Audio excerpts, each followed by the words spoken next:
HBN న్యూస్కి స్వాగతం. భద్రాద్రి కొత్తగూడెం జిల్లా పినపాక మండల పర్యటనలో భాగంగా పినపాక తహసీల్దార్ కార్యాలయంలో పినపాక మండలంకి చెందిన 21 మంది సీఎంఆర్ఎఫ్ లబ్ధిదారులకు 8,15,000 రూపాయల విలువ గల సీఎంఆర్ఎఫ్ చెక్కులను లబ్ధిదారులకు పంపిణీ చేసిన పినపాక ఎమ్మెల్యే పాయం వెంకటేశ్వర్లు.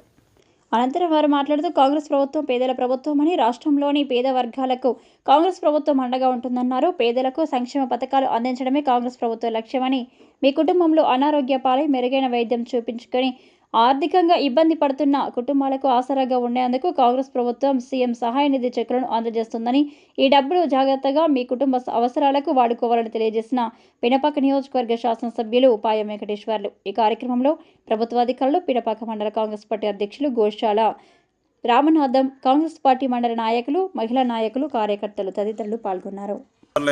సీఎంఆర్ఎఫ్ లబ్ధిదారులైనటువంటి మీ అందరికీ కూడా నేను విజ్ఞప్తి చేస్తా ఉన్నా.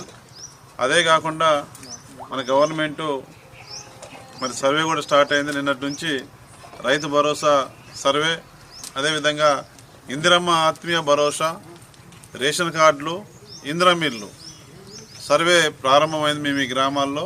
ఇవన్నీ కూడా 100% అర్హత కలిగిన వాళ్ళకే ఈ పథకాలు వర్తిస్తాయి.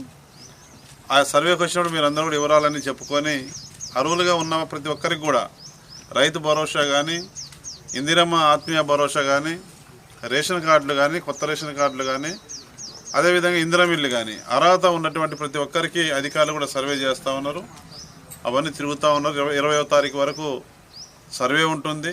ఆ సర్వేలో ఇంకేమైనా అర్హత కలిగిన వాళ్ళు మనం ఏమైనా కోల్పోయినామా, రాయలేదా, అర్హత ఉన్న వాళ్ళకి ఏదైనా వచ్చిందా, ఇవన్నీ మళ్ళీ ఒకసారి చెక్ చేసుకోవడానికి సర్వే జరుగుతూ ఉంది. మొన్న కూడా మేము మరి ఏదైతే ఉందో మొన్ననే మనం సంక్రాంతి పండుగ జరుపుకున్నాం అందరం కూడా సంతోషంగా. భోగి పండుగ ఏ రోజు వచ్చింది? 13వ తారీఖున భోగి పండుగ వచ్చింది. ఆ భోగి పండుగన ఉమ్మడి ఖమ్మం జిల్లా అధికారులు, ఉమ్మడి జిల్లా కలెక్టర్లు, ఎస్పీలు, సిపి అందరూ అన్ని శాఖల అధికారులతోని ఖమ్మం జిల్లాలో మీటింగ్ పెట్టారు. 5 మంత్రులతో సమావేశం పెట్టారు. ఈ 4 పథకాలే ఈ నెలలో 26 నుంచి అందరికి ఇస్తారు. ఇక స్టార్ట్ అవుతున్నాయి పథకాలు. అందుకనే గ్రామ సభలు కూడా 21వ తారీఖు నుంచి ఉంటాయి. గ్రామ సభలు కూడా పేరు చదువుతారు. మిమ్మల్ని కోరేది ఒకటే, మన ముఖ్యమంత్రి గారు కూడా ఆలోచన ఒకటే, మన లక్ష్యం ఒకటే. ఇందిరమ్మ రాజ్యంలో అన్ని పథకాలు కూడా అట్టడుగున ఉన్నటువంటి పేదవాళ్ళకి అందించాలి.